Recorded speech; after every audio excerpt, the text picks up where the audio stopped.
Hi, this is Laura from Laura's Sewing School and Sew Ingenious on YouTube. I thought since I'm making a blouse and I'm almost done with it, I thought why not show you how to sew a button on. These buttons right here, I thought went really well with this nice size, nice color. And anyway, so what I want to do is that I want to sew the last button and show you how to do that. This is a 2-hole button. See that? And so I'll show you how to do that. I'm going to continue to make individual videos on how to sew other buttons as I come across them because I'm doing a lot of clothing right now. So I just thought let's do a quick one on how to sew a button on a shirt or a blouse, and then we'll go from there. I pin mark, and whenever you put the button in, you want it at the top of the buttonhole versus in the center, because when you pull down on your shirt, you're going to pull down on both sides, and the center of the button, the thread shank, is going to bottom out or top out at the top of the button.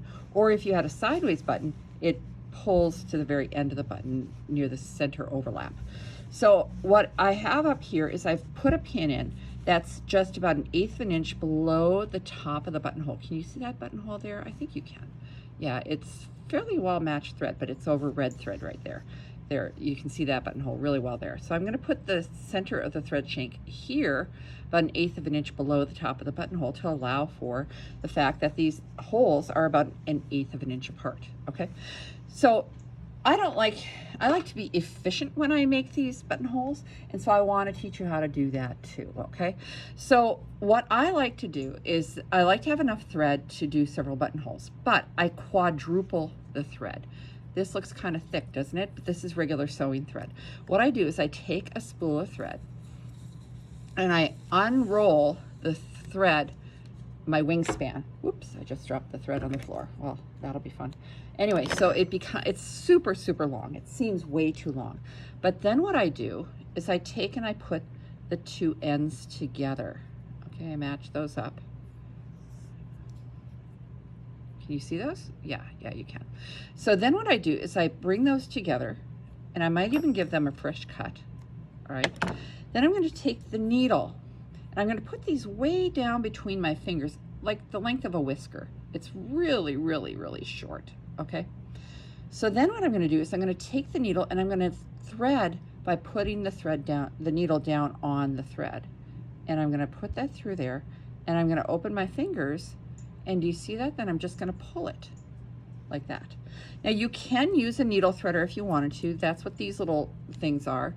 They have a wire right here that's twisted, and you put that through the eye of the needle. You push that through the eye of the needle. Okay, so let's do that. Beep, beep, beep. Gee, look at, I threaded the needle faster than I threaded the threader. Okay, now that's sticking through the eye of the needle. Then you take the end or ends of the thread in this case. Oops, pulled on the wrong one. Like this, make those even. And you put them, ooh, they're uneven again. Well, and you put them through the wire. Let's do that, through the wire. And then once you put them through the wire and have little tails there, then you hold the needle and you pull them through. Okay, so there are a couple ways to do it. I have been threading needles for so long, I just find it easier to just thread the needle. Okay, I'm going to match up these ends here. Now I'm going to pull that, and you see that needle dangling there. I'm going to, so the thread is folded. I'm going to bring together the loop end and the light it's attached to is making a shadow, and the tails. I'm going to put those together. Okay, so I'm going to put those all together. And then that's ready. Okay, wonder if I can, no, I can't really use that as a spotlight. Maybe I can just give that a little backlighting or something. I don't know. Okay, so now I've got a thread that is 1/4 as long as my wingspan. So it's not as long as it seemed like it was going to be. So now I want to keep them from tangling and also strengthen them. So this is a cake of beeswax. Beeswax is what you want to use, not any old wax. But hey, if you have a beeswax candle, go for it. I wouldn't use any colored wax because you'll put the color on the thread. So what I do is I hold it like I'm going to present it to someone. Would you like some beeswax? Anyway, so I'm holding it there, And what I'm going to do is I'm going to lay the thread across there, and I'm going to drag it through the edge of the beeswax, and it's going to coat it, okay? I might do that 2 or 3 times, okay? Okay, there you go. So now this is stiffer, and it's kind of feels grippy. Now, I don't want to stop there. I want to, if I was to use this like this, it would kind of drag through the fabric because it's got wax coating, and the wax coating would rub off with the friction going through the fabric. So you take the ironing board and you just take the iron and go whoop with the iron, and then it melts it in, okay? Now, I didn't want to have to do that, so I have this piece all set. Plus, it's probably enough to do 1 more button. Now, when you, oh, let me show you one more thing. I want to show you, like, you can do a variety of ways of tying a knot. Here, let me just actually cut that so it's all even. Okay, so now we've got our threads are all even, all right? So you could take and tie a knot. It's what I call lick and roll, where you lick your finger, you crisscross the thread about 3/8 of an inch, you roll it off your finger, and you pull down, and you get a nice size knot. Okay, do you see that? Now, another way, the thing is, if you just do a single knot, a lot of times people will say, oh, I'll tie a knot, but that's not big enough, and then they try and tie another one, and they get a series of knots. Okay, you don't want that. What you're trying to do, literally, is you're trying to have the thread go through the loop multiple times in one place. So if you really feel awkward, you could try and take and make a loop and have this go through, in this case 3 times is enough. So do you see how, let's see, do you see how that part right here, that's like 3 wraps, okay? And if I go like this, I pull, I end up with a nice big knot there. It's not going to come through the fabric. Another way that I like to tie a knot, that's I learned this from one of my students some years ago. She's a needle pointer, and they need to do temporary knots to hold the knot behind the canvas until they can do stitches over it and then tie away the temporary knot. But I thought this was a really easy way for me to teach students how to make a knot for their sewing, hand sewing. Okay, so I do what I call overlap and wrap. So I take the thread and I take it and I go and I make an O by overlapping the thread and the needle. Okay, so do you see the thread and the needle there? And then I'm going to grab the tail and the eye end of the needle, and then I'm going to grab this part of the loop and I'm going to wrap 1, 2, 3, 4. It looks like a little candy cane wrapped around the needle. I'm going to slide it between my fingers and pinch it, not so hard that I can't pull it through, but then I'm going to pull the thread through, and I end up with a really nice knot that's very neat and tidy and actually quite easy to do, okay? So I'm going to go over that again because I think it's a worthwhile knot to learn how to do. So I call it overlap and wrap. Oh, overlap and wrap, because I don't want you to put them up in the same direction. See, like a U jump rope? I don't want you to do that. I want you to do O overlap, okay? So I, oops, thread on my finger. So I overlapped the thread, see, the thread and the needle, and I have the tail near the eye of the needle. So then I'm going to grab the eye and the thread tail, and then I'm going to wrap 1, 2, 3, 4. Now you see I put those really far away from each other so you can see how it's wrapped around. I'm going to slide those down like a candy cane, then I'm just going to rock my fingers. So my fingers are holding on to the needle like this, not like this. Okay, they're holding on like this, so I can go like this and then rock it to hold those wraps. And I'm going to pull while I hang on to those wraps, and those wraps will give me this really awesome knot. Okay, all right, so I'm all ready for this one. I have here my seam ripper just in case I make a mess. I tell you, I was sewing these buttons on earlier today, and almost every single one I made a mistake. It was not in quite the right position. Oh, I got a loop I couldn't get rid of. Oh, it was just like it was not my day to sew a button. So if I make mistakes here, this is to your advantage, because then you'll learn how to fix your mistakes. So I don't know if I'm going to use a thimble or not. Thimbles are meant to be put on your middle finger, not on your first finger, because you push with your middle finger. You hold the needle with your first finger and thumb, and you push with, or tip the needle with your middle finger. It really works well if you can learn that technique. This is a thimble that is adjustable, like those old adjustable rings we used to get as kids. And this is to protect, you know, your fingernail. And then it's got little divots in it so that you can push the end of the needle, it doesn't slide off. I use this one until it, unless I do a lot of stitching, then it might dig in and I don't like, and then it hurts, and so I don't use that. This one works pretty well. You want a thimble that fits your finger but doesn't fall off, because you don't want to be chasing that thimble everywhere. So this one is kind of a soft thimble that I found not too long ago. I tried different thimbles. This is another soft one, and it's got little indentations here, and it's pretty comfortable, you know. So anyway, that's good for pushing if you have to push really hard, or if you're going to be doing a lot of hand sewing. The end of the needle is blunt, but it's still not, it's still small, so it can hurt your finger after a while.